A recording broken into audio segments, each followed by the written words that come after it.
దేవుని యొక్క వాక్యాన్ని మనం చెప్పుకుందాం. ఈరోజు ఆదికాండం 1వ అధ్యాయంలో 6 సంగతుల విషయంలో దేవుడు వేరు చేయటం అనేటువంటిది జరిగింది. 7వ రోజున దేవుడు ఆయన ప్రజలు కలిసి ఉండేటువంటి ఏర్పాటు, ఆయన ఆరాధించడం. ఆయన విశ్రాంతి తీసుకున్నాడు, తన బిడ్డలు కూడా విశ్రాంతి అనుభవిస్తూ దేవునితో కలిసి జీవించాడు. ఏ విషయాల్లో మనం వేరుగా ఉండాలి, ఎవరితో మనం కలిసి ఉండాలనేటువంటి విషయాలు మనం ఈరోజు తెలుసుకుందాం.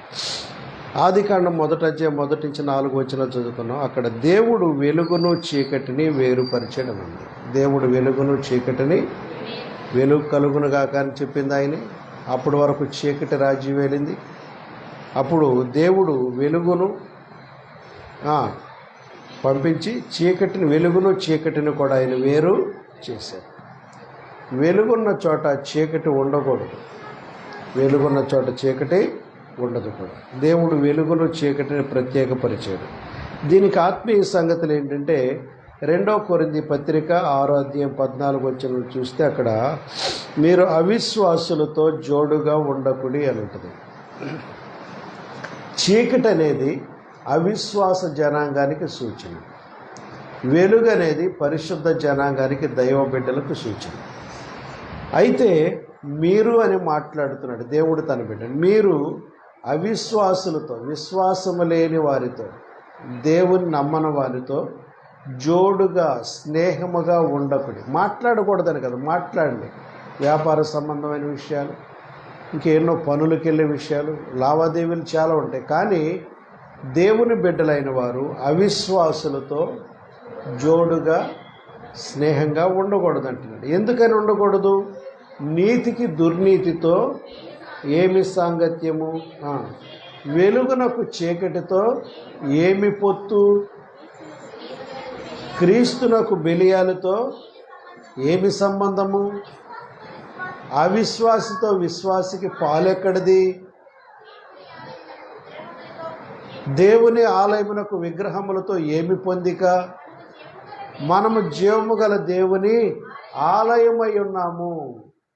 దేవునికి స్తోత్రం. కాబట్టి దేవుని జీవము గల ఆలయముగా ఉన్న మనము, వెలుగు సంబంధమై ఉన్న మనము చీకటి సంబంధులతో కలిసి జీవించకూడదు. వాళ్ళతో సహవాసాలు, స్నేహాలు పెట్టుకోకూడదు.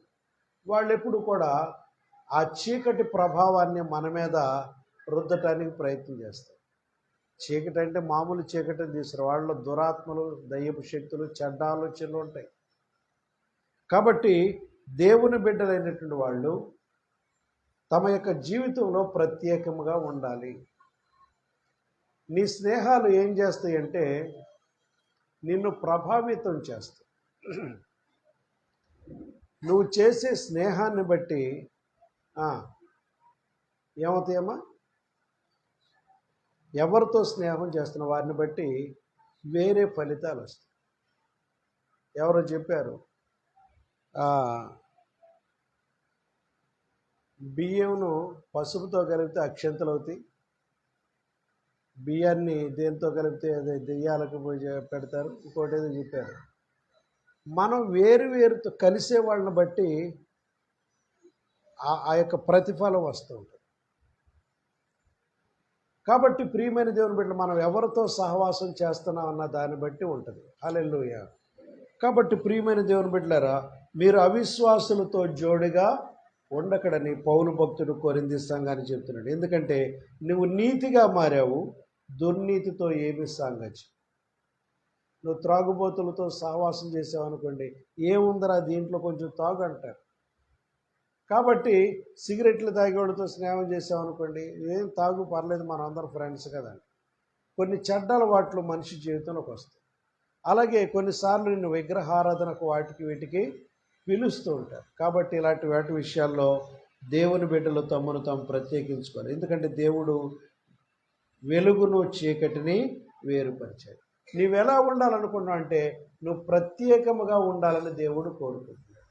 హల్లెలూయా. నువ్వు ప్రత్యేకించుకుంటే దేవుడు నీ దగ్గరికి వస్తాడు, దేవుడు నీతో సంభాషిస్తాడు, దేవుడు నిన్ను ఫలించేటట్టు దేవుడు చేస్తాడు. రెండో విషయం చూద్దాం. ఆదికాండం 1వ అధ్యాయం 6-8 వచనాలు చూద్దాం. మరియు దేవుడు జలముల మధ్య ఒక విశాలము కలిగి ఆ జలములను ఈ జలములను వేరుపరచునుగాకని పలికాను. దేవుడు ఆ విశాలము చేసి విశాలము క్రింది జలములను పై జలములను క్రింది జలము వేరుపరచగా ఆ ప్రకారమైన. చూడండి, 2 చోట్ల ఇప్పుడు నీళ్లు ఉంటాయి, క్రింద జలము పై జలము. మనం పైనుంచి వర్షంగా కొన్ని నీళ్లు పొందుతున్నాం, అలాగే క్రింద కూడా జలాలు దేవుడు పెట్టాడు. దేవుడు జలముల మధ్య ఒక విశాలము కలిగి ఆ జలములను ఈ జలములను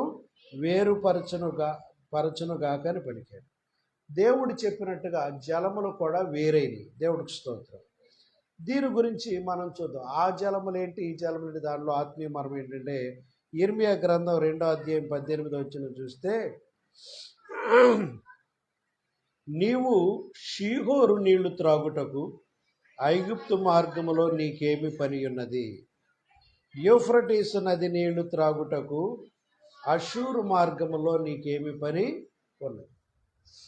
ఇది ఏం చెప్పబడుతుందంటే, దేవుడు బిడ్డలకు దేవుడు ఏది ఇచ్చాడో దానిలో సంతృప్తి చెందాలి. ఇక్కడ షీహోరు నీళ్ళు అనేటువంటివి ఐగుప్తుకు సంబంధించినవి. ఐగుప్తులో నైలు నదే కాకుండా షీహోర్ అనేటువంటిది కూడా మరొకటి ఏదో ఉంది. ఇక్కడ అంటున్నాడు, నీవు షీహోరు నీళ్లు త్రాగుటకు ఐగుప్తు మార్గములో నీకేమి పని ఉన్నది? అలాగే యూఫ్రటీసు నది నీళ్లు త్రాగుటకు అషూరు మార్గములో నీకేమి పని ఉన్నది? అషూరీయుల దేవతలు వేరు, అలాగే ఈజిప్షియన్స్ దేవతలు వేరు. అంటే వాళ్ళతో కలిసి, అషూరీయులనే వారితో కలిసి, అలాగే ఐగుప్తీయులతో కలిసి వారి ఆచారాల్లో నీవు పాలు పంపులు పొందకూడదని చెప్పడానికి ఈ మాటలు వాడబండి. దేవుడికి స్తోత్రం. కాబట్టి వాళ్ళకి మనకి కూడా ఏముండాలమ్మా? గ్యాప్ ఉండాలి. ఆ జలములను ఈ జలములను దేవుడు వేరుపరిచాడు.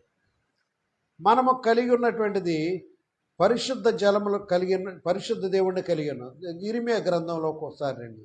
యిర్మీయా గ్రంథం 2:13 నా జనులు 2 నేరములు చేసి ఉన్నారు, జీవజలముల ఓటనైనా నన్ను విడిచి ఉన్నారు, తమ కొరకు తొట్లను అనగా బద్దలై నీళ్లు నిలవని తొట్లను తొలిపించుకొని ఉన్నారంటున్నాడు. ఇక్కడ దేవుడు మాట్లాడుతుంటున్నాడు, నా జనులైన ఇశ్రాయేలీలు 2 నేరాలు చేశారు అంటున్నాడు. ఎన్నమ్మా? ఏంటంటే అయ్యి, నేను జీవజలముల ఊట లాంటి వాడు, నన్ను విసర్జించ, నువ్వు నాకు వద్దు, నువ్వు నాకు దేవుడుగా వద్దు అంటున్నాడు. ఎందుకు దేవుణ్ణి వాళ్ళు స్వీకరించట్లేదు? ఎందుకు వద్దు అనుకుంటున్నారు? ఏమా? ఈయన క్రమశిక్షణగా ఉండమని చెప్పే దేవుడు. ప్రజలకు ఎలా ఉంటుందంటే స్వేచ్ఛగా తిరుగుదామని ఉంటుంది. ప్రజలకు ఎలా ఉంటుంది స్వభావం?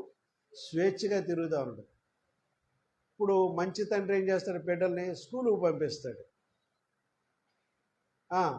కొంతమంది అమాయకపు తల్లిదండ్రులు పిచ్చోళ్ళు ఉంటారు, వాళ్ళు బడికి పంపరు. అలా తిరగరా, అలా రోడ్లమ్మడి తిరిగినా ఏమనరా. రైలు స్టేషన్కి వెళ్ళి అడుక్కొచ్చినా వాళ్ళకి ఏ ఇబ్బంది ఉండదు. బస్ స్టాండ్లో పిల్లలు అడుక్కుంటున్నా వాళ్ళకి ఏమనిపించదు. వాళ్ళు అలాగే ఉంటారు జీవితాంతకాలం, వాళ్ళ స్వభావాలు. కానీ ఒక మంచి తండ్రి ఏం చేస్తాడంటే వాళ్ళు చక్కగా చదివిస్తాడు, క్రమశిక్షణలో పెడతాడు. కొంతమందికి క్రమం అంటే ఇష్టం ఉండదు. ఏమండి, చిన్నపిల్లలు ఆ మురుక్కాలలో మురుగు డ్రైనేజీల్లో దిగి చేపలు పట్టుకుంటా లేదా ఏదో అక్కడ ఎలర్జీలు వస్తాయి, నానా దుర్గంధం, చెడ్డ వస్తుంది. వాడిని తీసుకెళ్ళి బడికి వెళ్ళి నన్ను ఇలా స్వేచ్ఛగా ఎందుకు ఆడుకునేవారు, నేను ఇట్లా మంచి పని చేస్తానని వాడు అనుకుంటాడు. వాడి జ్ఞానం అంతవరకే పరిమితం. కానీ తెలివైన తండ్రి తల్లి ఏం చేస్తారంటే వాడు బయట తీసుకొచ్చి 2 వేసి శుభ్రం కడిగి స్కూలుకు పంపిస్తారు, జ్ఞానం నేర్చుకుంటారు. దేవుడికి స్తోత్రం. కాబట్టి దేవుని బిడ్డలు అయినటువంటి వాళ్ళు దేవుడినే కలిగి ఉండాలి. జీవజలము లాంటి వాడు మన దేవుడు. ఎలాంటి వాడైనా జీవజలం, ఆయనలో జీవం వస్తుంది మనకి. మీరు పాటలు పాడి ఆరాధిస్తున్నప్పుడు మీ శరీరాల్లో జీవం వస్తుంది. ఆయన వాక్యం వింటున్నప్పుడు మీ యొక్క ఆత్మలోనికి దేవుని జీవం ప్రవేశిస్తుంది. అది నిన్ను ధైర్యపరుస్తుంది, అది నిన్ను దృఢపరుస్తుంది, అది నిన్ను ఆదరిస్తుంది, అది నీకు శక్తినిస్తుంది. చచ్చిపోతావన్న నిన్ను దేవుడు బ్రతికిస్తాడు. ఎందుకంటే దేవుని వాక్యం చెవితో వింటున్నావు, కానీ నీ సర్వ శరీరానికి ఆరోగ్యం కలుగజేసేయి దేవుని నోటి మాటలే. దేవునికి స్తోత్రం. కాబట్టి మనం దేవుణ్ణి విసర్జిస్తే మనం నాశనాన్ని కొని తెచ్చుకున్నట్టే. ఎందుకంటే ఈయనలోంచి ఏమొస్తుందంటే జీవం ప్రవహిస్తుంది. నా జనులు 2 నేరాలు చేసి ఉన్నారు. అదేంటంటే జీవజలములో ఊట లాంటి నన్ను విడిచిపెట్టేశారు. జీవజలాలు లాంటి వాడిని విడిచిపెట్టయితే నీరు దొరకని పరిస్థితే కదా, ఆరోగ్యం లేని పరిస్థితే కదా. తమ కొరకు తొట్లు తొలిపించుకున్నారు.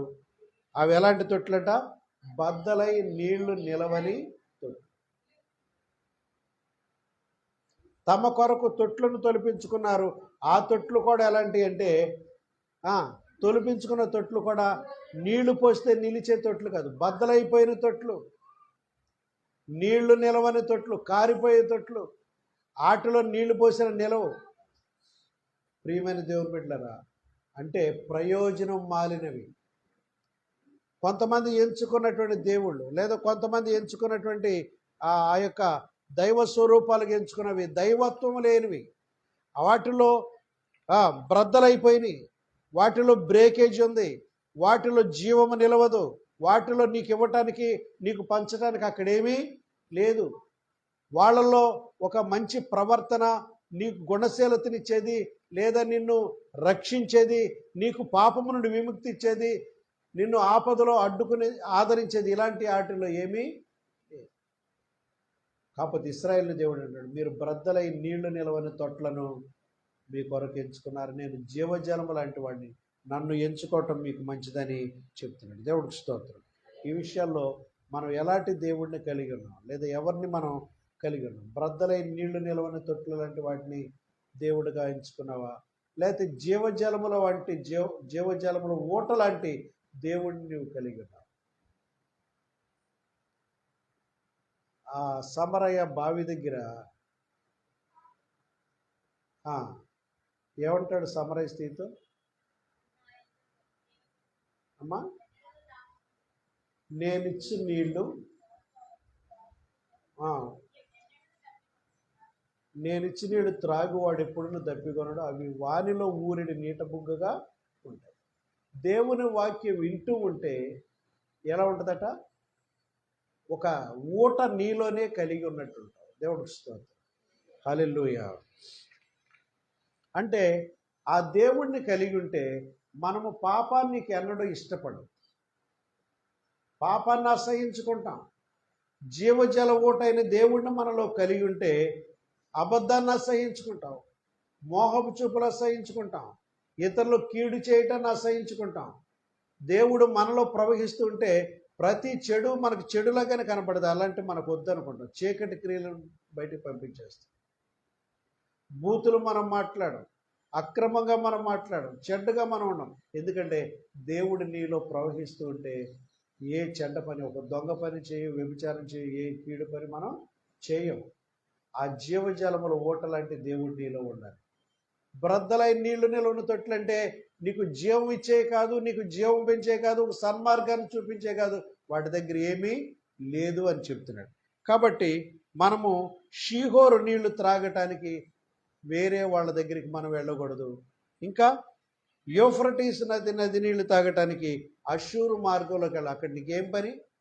వాళ్ళ దగ్గరికి వెళ్ళొద్దు అని దేవుడు మనకు ఆజ్ఞాపిస్తున్నాడు. కాబట్టి ప్రియమైన దేవుని బిడ్డలారా, దేవుడు జలముల మధ్య ఒక విశాలము కలుగు చేశాడు. ఆ యొక్క జలం, ఈ యొక్క జలం. కాబట్టి నువ్వు వేరు జలాలకు నువ్వు ఆశపడద్దు. నీకు ఏది ఇచ్చాడో వాటిల్లో నువ్వు సాటిస్ఫై అవ్వాలి. దేవుడికి స్తోత్రం.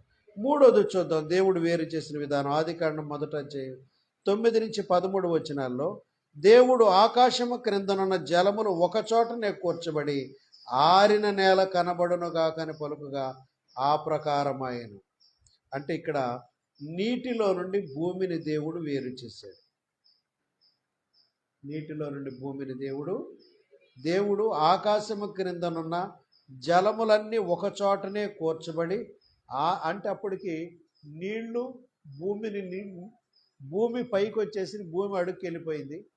దేవుడు మొట్టమొదటి సృష్టి బాగానే చేశాడు.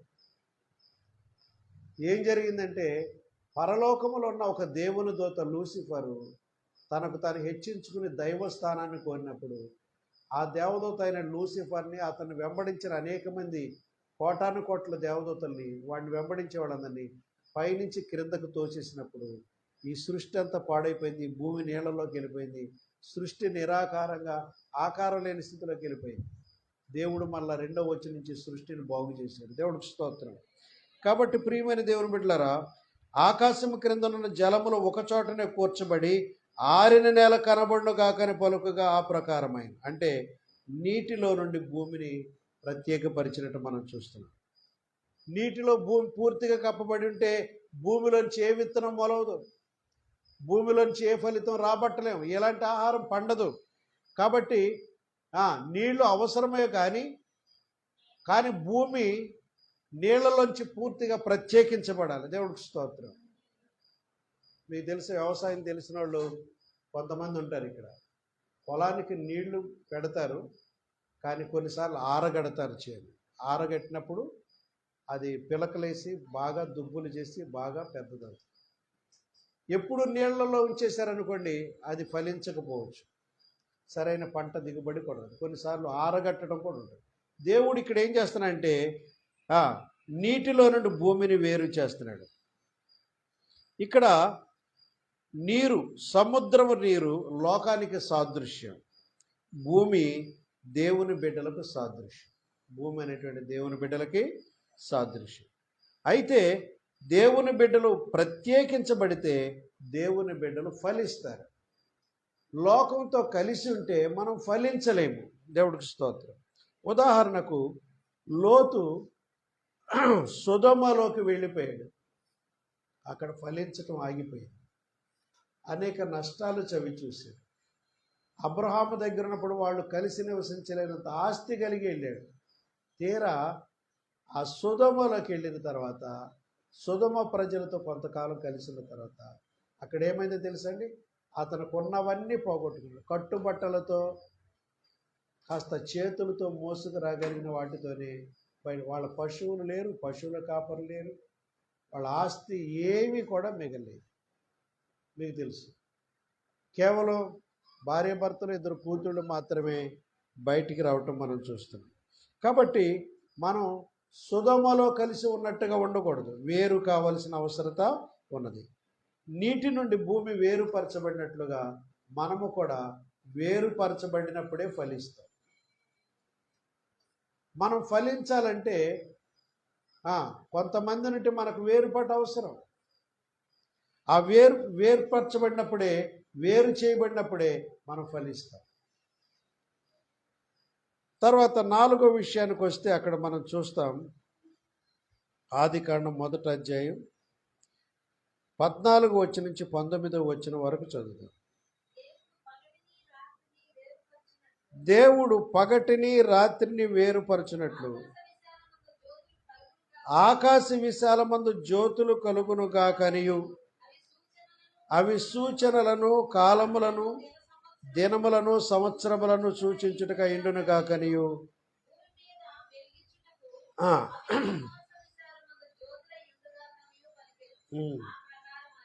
దేవుడికి స్తోత్రం. ఇక్కడ దేవుడు పగటిని రాత్రిని వేరుపరచినట్లుగా ఆకాశ విశాలమందు జ్యోతులు కలుగు చేశాడు. అంటే సూర్య చంద్రాదుల నక్షత్రాదులను దేవుడు కలుగు చేశాడు. దేవుడికి స్తోత్రం. దాన్ని బట్టి ఏమి తెలుస్తట?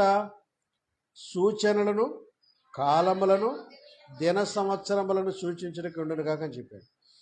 ఇక్కడ ఆకాశ విశాలమందు జ్యోతులు పెట్టాడు, సూర్యుడిని పెట్టాడు. అది పగటిని ఏలటానికి, పగలంతా సూర్యుడు ఉంటాడు. తర్వాత నెక్స్ట్ ఎవరుంటారు? చంద్ర నక్షత్రాదులు ఉంటాయి. ఇక్కడ 84వ కీర్తనలో 11వ చరణం చదివితే, దేవుడైన యెహోవా సూర్యుడును కేడెమునై ఉన్నాడు, యెహోవా కృపయు ఘనతయు అనుగ్రహించును. మన దేవుడైన యెహోవా ఎలాంటి వాడమ్మా? సూర్యుడు లాంటి వాడు. ఇప్పుడు కూడా కొంతమంది తెలియక పైన సూర్యుడే దేవుడు అనుకుని సూర్య నమస్కారాలు చేస్తుంటారు. అది దేవుడు ఏర్పాటు చేసినటువంటి ఒక అగ్నిగోళం, నిరంతరం మండుతూనే ఉంటుంది. అది మండటానికి సబ్స్టాన్స్ అక్కడ ఎవరు వేయరు. కట్టెలు కానీ, బొగ్గులు కానీ, ఆయిల్ కానీ, గ్యాస్ కానీ అక్కడ ఎవరు అందించరు. అది ఎన్నో యుగాల బట్టి, సంవత్సరాల బట్టి మండుతూనే ఉంది. వింటున్నారా?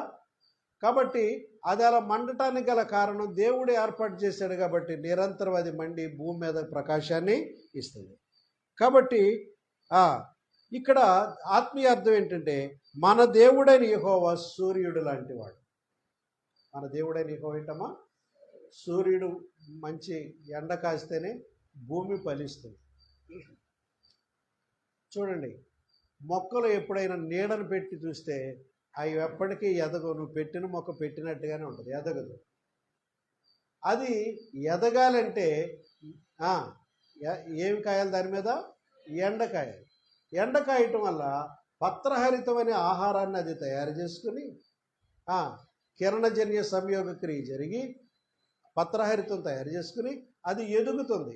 మీరు నీడను పెట్టినటువంటి మొక్కలు ఎప్పటికి కూడా ఎదగవు. అయితే దేవుడైన యెహోవా సూర్యుడు లాంటి వాడు. ఆయన కాంతి మన మీద ప్రకాశించబడాలి. దేవుడికి స్తోత్రం. ఇప్పుడు చూసారండి, పసిబిడ్డలకి ఎండలో పడుకోబెట్టండి అంటారు కొన్నిసార్లు. ఉదయకాలపు ఎండలో, సాయంత్రం 4-5 టైంలో ఎండలో కాసేపు పెట్టండి. విటమిన్ డి కొదువు పొందేళ్ళకి కొంచెం కామిర్లు అలాంటివి వచ్చిన వాళ్ళు అనుకుంటా, కొంచెం అలాంటి వాళ్ళని కొంచెం సూర్యుడి కాంతిలో విటమిన్ ఉంటుంది, ఆ విటమిన్ వాళ్ళు తీసుకుంటారని చెప్తారు. నిజమేనా? ఇది తల్లి చెప్పారు. కాబట్టి సూర్యుడిలోంచి మనకి క్షేమం ఉంది. అలాగే వృక్షజాతికి, అలాగే జంతుజాలానికి, మనుషులకు అందరూ కూడా సూర్యుడి వలన ప్రయోజనం ఉంది. అయితే చంద్రుడు, నక్షత్రాలు స్వయం ప్రకాశకాలు కావు. అవి సూర్యుడి నుంచి వచ్చే వెలుగును గ్రహించి అవి రాత్రులు ప్రకాశిస్తాయని చెప్తున్నారు సైంటిస్టులు చెప్తారు. అయితే నీతి సూర్యుడైనటువంటి మన ప్రభు అయినటువంటి యెహోవా దేవుడి నుండి మనము ఆయన వెలుగును గ్రహించి, చంద్రుడు అంటే సంఘానికి గుర్తు, నక్షత్రాదులు అంటే విశ్వాసులకు గుర్తు. చంద్ర నక్షత్రాదులంతా ఒకే సముదాయం. కాబట్టి మనమందరం ప్రకాశించాలంటే ఏం కలిగి ఉండాలంటే ఆ నీతి సూర్యుడైనటువంటి దేవుడు ప్రకాశాన్ని మనం తీసుకోవాలి. హల్లెలూయా. ఏమిస్తాడు దేవుడు? దేవుడైన యెహోవా సూర్యుడును కేడిమనై ఉన్నాడు. యెహోవా కృపయు ఘనతయు అనుగ్రహిస్తాడు. మన దేవుడు కృప చూపుతాడు, ఘనతను అనుగ్రహిస్తాడు. యథార్థముగా ప్రవర్తించే వారికి ఆయన ఏ మేలును చేయక మానడు. మన దేవుడు ఎలాంటి వాడంటే మేలు చేసే దేవుడు. ఎవరికి చేస్తాడు? యథార్థంగా ప్రవర్తించే వాళ్ళకి ఏ మేలు చేయక ఆగడైనా మేలు చేస్తాడు. ఇక్కడ మనం దేవుని వల్ల మేలు పొందాలంటే నీతిగా బ్రతకడం నేర్చుకోవాలి, యథార్థంగా బ్రతకడం నేర్చుకోవాలి, క్షమించడం నేర్చుకోవాలి, ప్రేమ కలిగి ఉండటం నేర్చుకోవాలి, వెలుగు బిడ్డల వలె ఉండటం నేర్చుకోవాలి, నీతి పట్ల ఆకలి దప్పులు కలిగి ఉన్నట్టుగా మనం ఆశపడి బ్రతకాలి, దైవ నీతిని మనం పొందుకోవాలని ఆశతో, తృష్ణతో బ్రతకాలి. అలా బ్రతికే వాళ్ళు ఆయనకి తెలిసిపోతారు. వాళ్ళకి దేవుడు ఏమిస్తాడంటే మేలులు చేస్తాడు. నాకెన్నో మేలులు చేసితివే, నీకేమి అర్పింతును దేవ, నీకేమి చెల్లి. హల్లెలూయా యేసునాథా, కృతజ్ఞతా స్తుతులివే. హల్లెలూయా యేసునాథా, కృతజ్ఞతా స్తుతులు. కృపచేత నన్ను రక్షించినావే, కృప వెంబడి కృపలో నన్ను బలపరచితివే. నన్నెంతగానో ప్రేమించినావే, నా పాపములు కడిగి నన్ను పరిశుద్ధపరచితివే, నాకెన్నో మేలులు చేసితివే, నీకేమి అర్పింతును దేవ, నీకేమి దేవుడు మేలులు చేసేవాడు. ఎవరికి చేస్తాడు? కామన్గా కొన్ని మేలులు అందరూ చేస్తాడు. గాలి అందరికీ ఇస్తాడు, వర్షం అందరికీ ఇస్తాడు, వెలుగు అందరికీ ఇస్తాడు. కానీ కామన్గా జీవజాతులన్నీ బ్రతకడానికి కామన్గా ఇచ్చాడు. కానీ నీకు మేలులు చేయాలంటే నువ్వు ఎలా ఉండాలంటున్నాడమ్మా? దేవుడు నీకు మేలు చేయాలంటే యథార్థంగా నీతిగా ప్రవర్తించాలి. తేజస్ సంబంధమైన యుద్ధోపకరణాలు నీతి బిడ్డలుగా ఉండాలి, పరిశుద్ధులమై ఉండాలి, అతి పరిశుద్ధతలోకి ఎదగాలని ఆశ ఉండాలి. ఒక తప్పైనా చేయకుండా బ్రతకాలనేటువంటి నీకు నీతి ఆ అంశాల మీద నీ దృష్టి ఉంచాలి. దేవుడికి స్తోత్రం. యథార్థముగా ప్రవర్తించే వారికి ఆయన ఏ మేలును, మలాకి గ్రంథం 4:2 నీతి సూర్యుడని అక్కడ కూడా రాయబడి చూడము. ఆయన రెక్కలు నీకు ఆరోగ్యం ఇస్తాయి అన్నది మలాకి గ్రంథం 4 పాత నిబంధన గ్రంథంలో చివరి పుస్తకాలు 4:2 అనుకుంటున్నాను. చూడండి. అయితే నా నామమందు భయభక్తులు గలవారకు మీకు నీతి సూర్యుడు ఉదయించదు. అమ్మమ్మ ఎవరికి ఉదయిస్తాడు? ఆయన నామమందు భయము భక్తితో జీవిస్తే నీతి సూర్యుడు వారి కొరకు. మామూలు ప్రకృతి సంబంధమైన సూర్యుడు అందరి మీద ప్రకాశిస్తాడు. కానీ నీతి సూర్యుడు నీకు ఉదయించాలంటే ఏం చేయాలంటమ్మా? ఆయన పట్ల భయభక్తులు ఉన్న వాళ్ళ మీద నీతి సూర్యుడు ఉదయిస్తాడు. ఆయన రెక్కలు లేదా అతని రెక్కలు నీకు ఆరోగ్యం కలుగు. ఆయన రెక్కల నీడను నిన్ను కాపాడుతాడు, ఆరోగ్యం ఇస్తాడు. ఆయన నీకు ఆరోగ్యం కావాలా? నీతి సూర్యుడైనటువంటి యేసు రెక్కల కిందకి రావాలి. ఆయన రెక్కలు నీకు ఆరోగ్యాన్ని ఇస్తాయి. నీ బలహీనత ఎటువంటిదైనా డాక్టర్లు ఇది పెద్ద బలహీనత అండి, ఇది మానదండి, ఇది చావుకు వచ్చిందని అన్నా సరే, నువ్వు దేవుడి నీడకు వస్తే బ్రతికేస్తావు, దేవుడి రెక్కల చాటుకు వస్తే బ్రతుకుతావు, ఆ నీతి సూర్యుడి చెంతకు వస్తే నువ్వు బ్రతికేస్తావు. నీ సమస్య ఎలాంటిదైనా దేవుడు తీసివేయగల శక్తి ఆయన దగ్గర ఉంది. హల్లెలూయా. కాబట్టి నీతి సూర్యుడు అనే పేరు ఉంది. ప్రకృతి సూర్యుడు, దేవుడు చేసిన సూర్యుడు అందరి మీద ప్రకాశిస్తాడు. కానీ మన సూర్యుడైనటువంటి దేవుడు ఆయన యందు భయభక్తులు గల వారి మీద ఆయన ప్రకాశిస్తాడు. ఆయన రెక్కలు మీకు ఆరోగ్యం కలుగు చేస్తుంది. దానియేలు గ్రంథం 12:3 అక్కడ రాయబడింది, బుద్ధిమంతులైతే ఆకాశ మండలములోని జ్యోతులను పోలిన వారై ప్రకాశించెదరు. నీతి మార్గమును అనుసరించి నడుచుకున్నట్లు ఎవరు అనేకులను త్రిప్పుదురో వారు నక్షత్రముల వలె నిరంతరము ప్రకాశిస్తారు. చూడండి, ఇక్కడ బుద్ధిమంతులైతే అంటే నక్షత్రాదుల గురించి చెప్తున్నాడు. ఇప్పుడు ఆ నక్షత్రాలు ఎవరనమా? బుద్ధిమంతులైతే ఆకాశ మండలంలోని జ్యోతులను పోలిన వారే ప్రకాశిస్తారు. నీతి మార్గమును అనుసరించి నడుచున్నట్లు ఎవరు అనేకులను త్రిప్పుదురో, దేవుని వైపు మళ్ళిస్తారో వారు నక్షత్రముల వలె నిరంతరము ప్రకాశిస్తారు. దేవుడికి స్తోత్రం. నీ జీవితం ప్రకాశమానంగా చేస్తాడు దేవుడు. దేవుడు నీతి సూర్యుడి యొక్క వెలుగు మన జీవితాల్లో వచ్చి మనం ఇంకా నిరంతరం ప్రకాశించేటట్టు ఆ దేవుని యొక్క వెలుగు నిన్ను ఆశీర్వదిస్తుంది. దేవుడికి స్తోత్రం.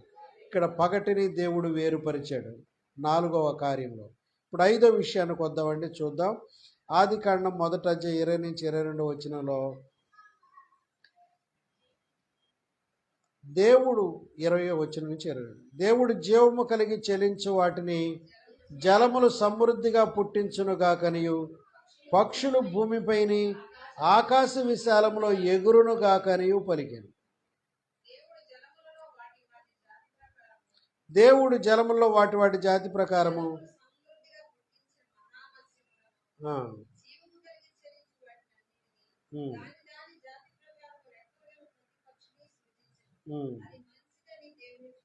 దేవుడికి స్తోత్రం.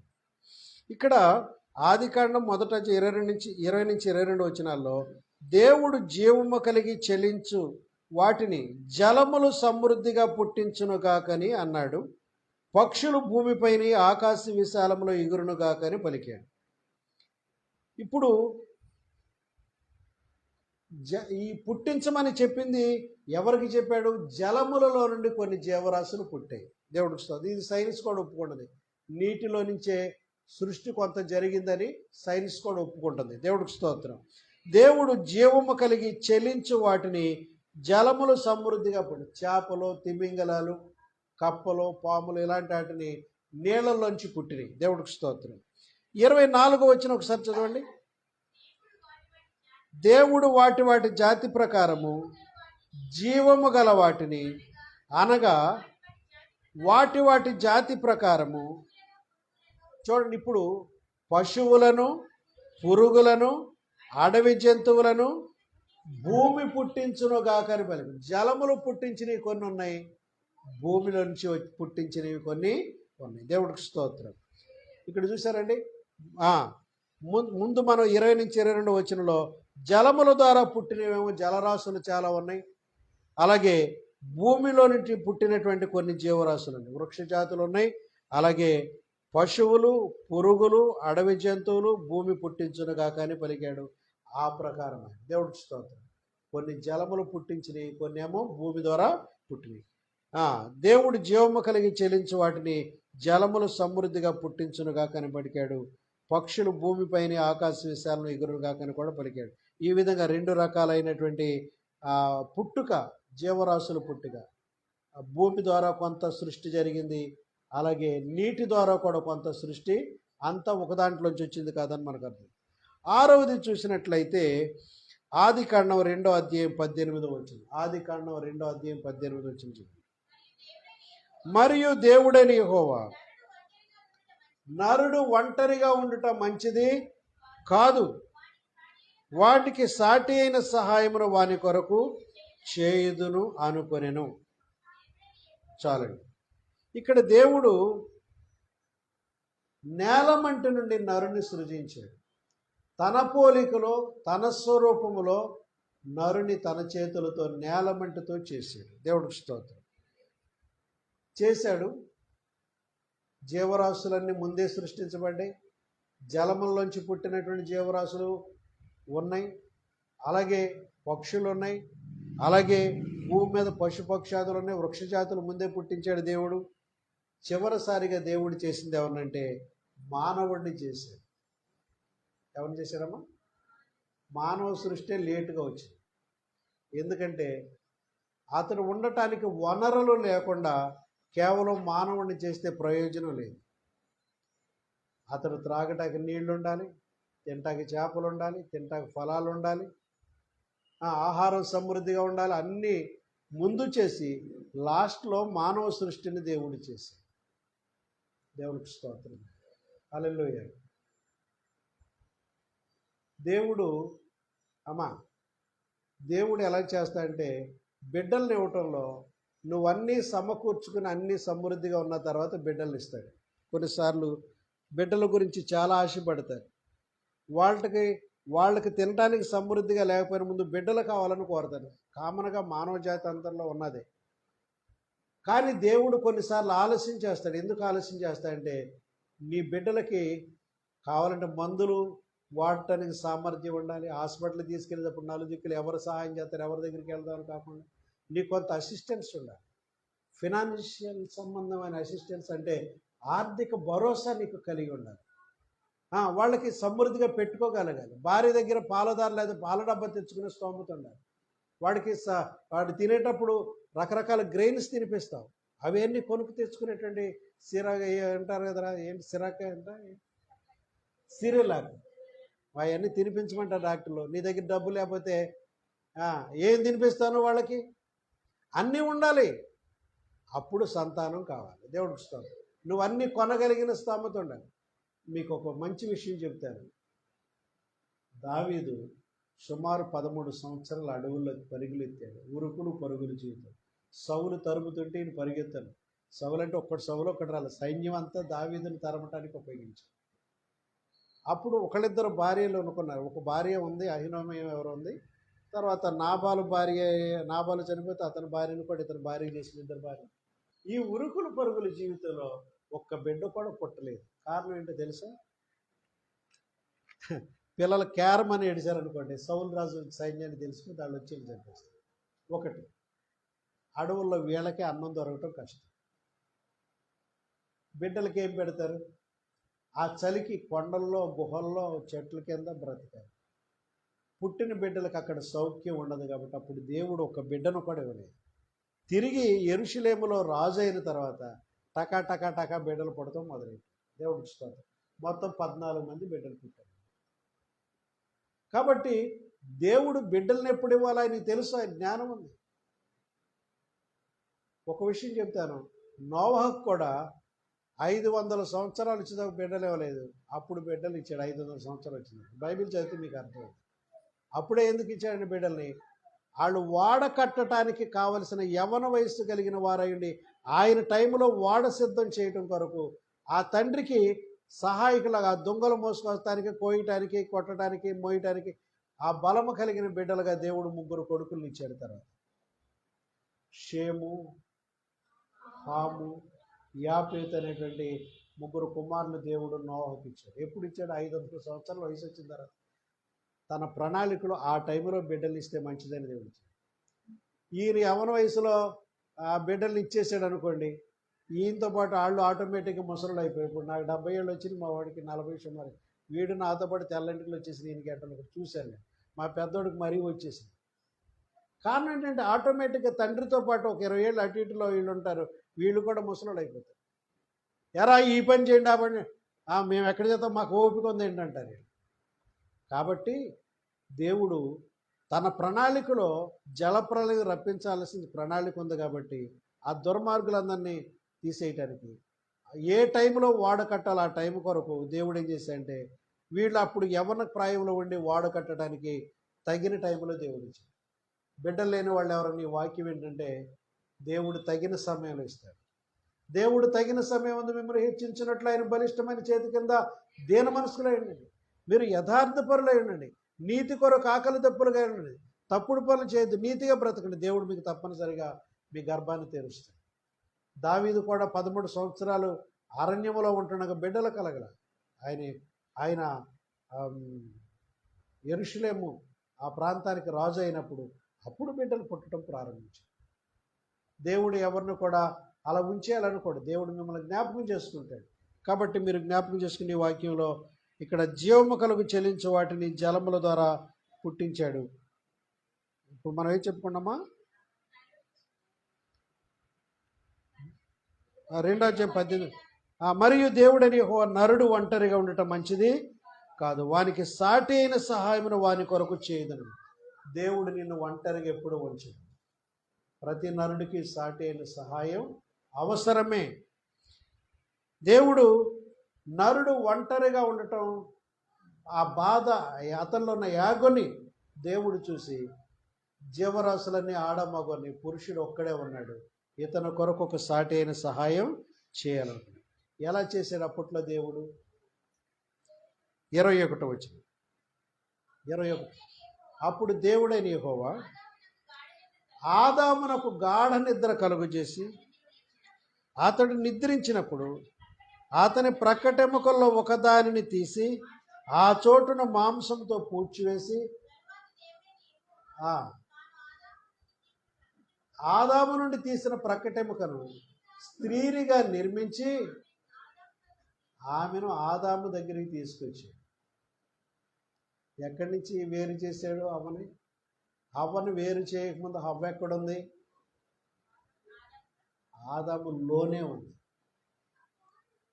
మరలా అతను భార్య కావాల్సి వచ్చినప్పుడు అతని శరీరంలోంచే దేవుడు బయటికి తీశాడు. దేవుడికి స్తోత్రం. కాబట్టి ప్రియమైన దేవుని బిడ్డలారా, వాళ్ళిద్దరూ ఏక శరీరముగా ఉంటారు, ఏక ఉద్దేశాలు కలిగి ఉండాలి, ఒకళ్ళ పట్ల ఒకళ్ళు గాఢమైన ప్రేమ కలిగి ఉండాలి. పురుషుడు తనన వలె తన భార్యను ప్రేమించడం గల కారణం తన శరీరం ఆవిడ కూడా. దేవుడు ఇక్కడ వేరుపరిచాడు స్త్రీనిగా, అతని శరీరంలోంచి ఒక భాగాన్ని తీసి స్త్రీగా చేశాడు. దేవుడికి స్తోత్రం కలుగుగాక. కాబట్టి ప్రతి స్త్రీ మీరు అనుకోవాల్సింది ఏంటంటే, నేను నా భర్తకు సంబంధించిన దానిని, నేను ఆయనలోంచే వచ్చాను అనుకున్నట్టుగా ఆదాములోంచి దేవుడు ఎలా ఏర్పాటు చేశాడో అవని, అలాగే మనం కూడా పురుషునికి సంబంధించిన వారుగా మనం గుర్తించాలి. దేవుడు ఇక్కడ ఆదాములో నుంచి స్త్రీని వేరు చేశాడు. పైన ఏం చేశాడమ్మా అమ్మా భూమిలో నుంచి కొంత జీవరాశులు పుడితే జలములోంచి కొన్ని జీవరాశులు పుట్టాయి. ఆకాశమందు జ్యోతులను దేవుడు వేరు చేశాడు. ఏమంటే సూర్యుడిని అలాగే చంద్ర నక్షత్రాలను వేరు చేశాడు. అలాగే ఆరిన నేలను కనబడగా కానీ నీటిలో నుండి భూమిని వేరు చేశాడు. తర్వాత జలముల మధ్య ఒక విశాలము కలిగి ఉండునుగా కానీ పై జలములను కింది జలములను దేవుడు వేరు చేశాడు. అలాగే ఫస్ట్లో దేవుడు వెలుగును చీకటిని వేరు చేశాడు. చివరికి 7వ రోజు వచ్చేదాడికి ఈ 6 దినములు చేసిన పని నుండి దేవుడు విశ్రమించాడు. చూడండి, ఆదికాండం 2వ అధ్యాయం 1 నుంచి 3 వచనాలు చదవని ముగించుకుందాం. ఆదికాండం 2వ అధ్యాయం 1 నుంచి 3 వచనాలు. ఆకాశమును భూమియు సంపూర్తి చేయబడింది. దేవుడు తాను చేసిన తన పని అంతటి నుండి 7 దినములలోగానే, అంటే 6వ దినంలోనే సంపూర్తి చేసి తాను చేసిన తన పని అంతటి నుండి 7వ దినమున ఆయన విశ్రమించాను. ఏమ్మా అయిపోయిందా 3 వచనాలు? కాబట్టి దేవుడు ఆ 7వ రోజును ఆశీర్వదించి పరిశుద్ధపరిచాడు. 7వ దినం అనబడినటువంటి దీన్ని మనం ఆదివారం దేవుడిని ఆరాధన చేస్తాం. ఒక దినాన్ని దేవుడు ఏం చేశాడమ్మా పరిశుద్ధపరిచి ఆశీర్వదించాడు. ఈ రోజున ప్రార్థనకు వచ్చే వాళ్ళందరికీ ఏం జరుగుతుందంటే పరిశుద్ధపరచబడతాం దేవునిలో. రెండవది ఆశీర్వాదం దేవుడు మనకి ఇస్తాడు. మనం ఒట్టి చేతులతో తేళ్ళం. దేవుడు నిన్ను సమృద్ధి అయిన దీవెనలు నీకు అప్పచెపుతాడు. దేవుడికి స్తోత్రం కలుగుతాయి. కాబట్టి ఈ విశ్రాంతి దినాన్ని మనం ప్రార్థనలో దేవుడు విశ్రాంతి చెప్పాడు ఒక దినాన్ని. ఆ దినాన్ని దేవుడితో చేయబడినటువంటి మనుషులు దేవుడు కూడా విశ్రాంతిని అనుభవించాలి. దేవుడికి స్తోత్రం. విశ్రాంతి గురించి ఇంకా చాలా సంగతులు చెప్పాడు బైబిల్లో. విశ్రాంతి దినం అనే రోజు నీ పశువులకు కూడా ఏ పని చెప్పొద్దు అన్నాడు. నీ దగ్గర పనిచేసే వాళ్ళకు కూడా ఆ విశ్రాంతి దినాన్ని పని చేయించొద్దని చెప్పాడు. నీ దగ్గర ఉన్న పరదేశకు కూడా ఏ పని చెప్పొద్దని. విశ్రాంతి అంటే విశ్రాంతి. అలాగే 6 సంవత్సరాలు పండించుకుని 1 సంవత్సరం విడిచిపెట్టే అన్నాడు దేవుడు. ఇవన్నీ కూడా మానవుడు పాటించలేక పోతున్నాడు. కానీ ప్రియమైన దేవుని బిడ్డలారా, 7వ దినం అనేటువంటిది మానవులకి దేవుడికి విశ్రాంతి దినం, అలాగే ఆయన బిడ్డలకు కూడా విశ్రాంతి దినం. ఈరోజు విశ్రాంతిగా ఉండి ఏ పని చేయకుండా ఉంటే నువ్వు సంపూర్ణమైన ఆయురారోగ్యాలు కలిగి ఉంటావు. ఈరోజు కూడా పనిచేసి నువ్వు నీ యొక్క ఆర్ద్రతను బట్టి పనులకు వెళ్ళిపోయావు అనుకోండి, నీ శరీరం డ్యామేజ్ అయిపోతుంది, నీలో ఉన్న ఛార్జింగ్ అయిపోద్ది, డీలా పడిపోతావు, అనేక జబ్బులకు గురవుతావు. దేవుడికి స్తోత్రం. ఈరోజు దేవునితో కలిసి ఉండండి, విశ్రాంతిగానే ఉండండి, ఇంకేం పనులు పెట్టుకోవద్దు, ఫ్యామిలీ డేగా పెట్టుకోండి, దేవునితో కలిసి ఉండండి, కుటుంబానితో కలిసి ఉండండి. దేవుడికి స్తోత్రం కలగాలి. అయితే 6 దినాల్లో దేవుడు సృష్టిని ఆయా పరిస్థితుల్లో వేరు చేశాడు. 7వ దినాన మానవుడు దేవుడు ఏకీభవిస్తున్నాడు. మానవుడు దేవుడు, మనము దేవుడు కలిసి బ్రతుకుతున్నాం. దేవుడికి స్తోత్రం కలగాలి. కాబట్టి ప్రియమైన దేవుని బిడ్డలారా, మనం దేవుడితో కలిసి జీవిద్దాం. మనం ఏ విషయాల్లో వేరుగా ఉండాలనేటువంటిది కూడా మనం నేర్చుకున్నాం. భక్తిహీనులతో, పాపులతో, అవిశ్వాసులతో మనం కలిసి ఉండకూడదు. మనం ప్రత్యేకించబడిన జనం. కాబట్టి మనం 7వ దినం వచ్చేటికి దేవుడి దగ్గరకు వచ్చి దేవుని యొక్క నీతి నియమాలు నేర్చుకుని ఆరోగ్యంగా మనం బ్రతుకు. దేవుడి మాటలు మీ హృదయంలో దీవించునుగాక.